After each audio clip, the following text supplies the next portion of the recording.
और अरविंद केजरीवाल जिस तरह से बरी हुए हैं, इसको लेकर खुशी पूरी आम आदमी पार्टी में दिखाई दे रही है। मनीष सिसोदिया भी उत्साहित दिखे, भावुक दिखे, वहीं आतिशी भी, जो जिस तरह से उन्होंने कुर्सी संभाली थी मुख्यमंत्री की उस दौर में जब ये पूरा घटनाक्रम चल रहा था, उनके चेहरे की भी खुशी बता रही थी कि आम आदमी पार्टी के लिए ये एक फिर से टर्निंग पॉइंट हो सकता है। दोनों ने क्या कहा है आपको सुनवा रहे हैं। पूरे देश के लिए, पूरे देश की राजनीति के लिए बहुत महत्वपूर्ण दिन है कि नरेंद्र मोदी जी जैसा व्यक्ति देश के प्रधानमंत्री की कुर्सी पे बैठ के ईडी को, सीबीआई को, सबको दुरुपयोग करेगा और किसी भी विपक्षी पार्टी को ख़त्म करने के लिए काम कर रहे नेताओं को जेल में डालेंगे, सारे कानूनों का दुरुपयोग करते हुए, संस्थाओं का दुरुपयोग करते हुए। तो कहीं ना कहीं बाबा साहब का बनाया हुआ संविधान उनकी रक्षा करेगा। आज बाबा साहब के बनाए हुए संविधान ने रक्षा की है। इस कोर्ट के आदेश ने दिखा दिया है कि सच्चाई के रास्ते में कितना भी संघर्ष हो, लेकिन जीत आखिरकार सच्चाई की होती है। भारतीय जनता पार्टी ने, प्रधानमंत्री नरेंद्र मोदी जी ने कितना षड्यंत्र किया, कितना कीचड़ उछाला, कितने झूठे आरोप लगाए, किस तरह से रेड करी, किस तरह से गिरफ्तारियां करी, किस तरह से जेल में रखा, लेकिन आखिरकार जीत सच्चाई की हुई, जीत ईमानदारी की हुई।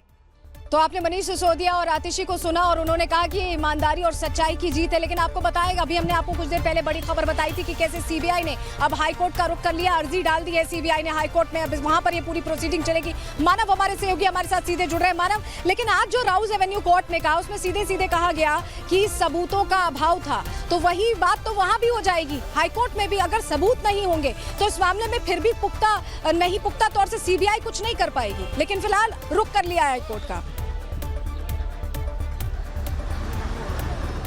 बिल्कुल, देखिए, और टेक्निकली तौर पर आप एकदम सही है, हमारे दर्शक भी इस बात को समझें कि देखिए राउज एवेन्यू कोर्ट जो है वहां पर सीबीआई का कोर्ट है और सीबीआई ने इस मामले में मनीष सिसोदिया, अरविंद केजरीवाल और बाकी 21 लोगों को बरी किया है। लेकिन एक कानूनी प्रक्रिया होती है, जब निचली अदालत से बरी कर दिया गया तो सीबीआई भी एक बड़ी संस्थान है और अगर उनको लगता है कि केस में दम है, केस अगर वो अपनी बात को और आगे रखना चाहते हैं तो अब हाईकोर्ट जाएंगे, हाईकोर्ट में फिर से अगर बरी किया जाएगा तो सुप्रीम कोर्ट जाएंगे। तो एक कानूनी प्रक्रिया है, उसका पालन सीबीआई यहाँ पर कर रही है। आम आदमी पार्टी, आज का दिन उनके लिए एक जश्न का दिन इसलिए हो जाता है क्योंकि अरविंद केजरीवाल हो या मनीष सिसोदिया हो, 1.5 साल मनीष सिसोदिया जेल में रहे थे, तो उन आरोपों पर बरी हो जाना, सीबीआई कोर्ट से बरी हो जाना, केंद्रीय जांच एजेंसी से बरी हो जाना, ये अपने आप में अहम हो जाता है। तो जाहिर सी बात है सीबीआई इसमें आगे जाएगी। इसके अलावा एक खबर और भी है जो अपने दर्शकों को देता है, वो खबर यह है कि ईडी को लेकर जो जांच चल रही है, देखिए सीबीआई जो जांच कर रही है वो क्रिमिनल ऑफेंसेस की जांच कर रही है, ईडी जो जांच कर रही है वो मनी ट्रेल पकड़ने की जांच कर रही है, ईडी जो जांच करती है वो पैसे के लेन देन की जांच करती है। ये समझना बहुत जरूरी हो जाता है। तो ईडी का जो बेस है, जो चार्जेस का जो बेस बनेगा,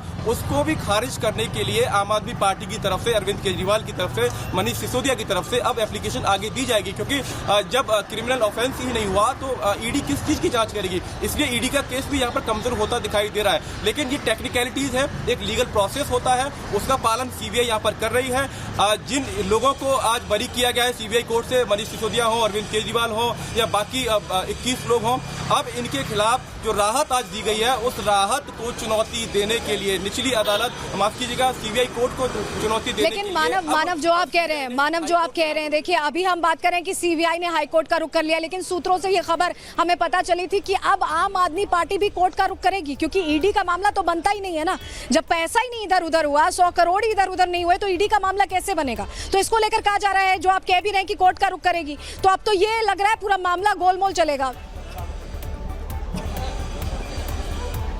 बिल्कुल, देखिए गोलमोल चलेगा और इसमें देखिए राजनीतिक दल एक दूसरे के ऊपर कीचड़ उछालते रहते हैं, चाहे आम आदमी पार्टी हो, कांग्रेस हो, बीजेपी हो। लेकिन इसमें कहीं ना कहीं इस केस से ये भी समझ में आता है कि देश की जनता का पैसा और समय कितना बर्बाद होता है, कोर्ट कचहरी का समय कितना बर्बाद होता है। ये भी बहुत समझना जरूरी है हमारे दर्शकों को कि ये केस लगातार चले जा रहा है। एक पार्टी की सरकार दिल्ली में थी, उसके ऊपर लांछन लगे, आरोप सिद्ध होते नहीं होते वो कोर्ट का काम होता है, जांच एजेंसी का काम होता है। लेकिन हमने ये सारी खबरें अपने दर्शकों को दिखाई है तो दर्शक भी एक समझ बना पाएंगे कि सिस्टम किस तरीके से काम करता है। रही बात ईडी की, तो ईडी, मैं बार बार कह रहा हूं कि ईडी जो जांच कर रही है वो मनी ट्रेल की जांच कर रही है कि 100 करोड़ जो कहा जाता था कि आम आदमी पार्टी ने जो एक्स्ट्रा पर्क्स दिए शराब निर्माता कंपनियों को, उसके बिना पर 100 करोड़ चुनाव में चंदा मिला, उसका इस्तेमाल गोवा चुनाव में हुआ। तो ये बातें हैं, इन बातों को लेकर ठीक है मानव, जब चंदा मिला ही नहीं, जब पैसा था ही नहीं, तो उसका ट्रेल कहाँ खंगाला जाएगा।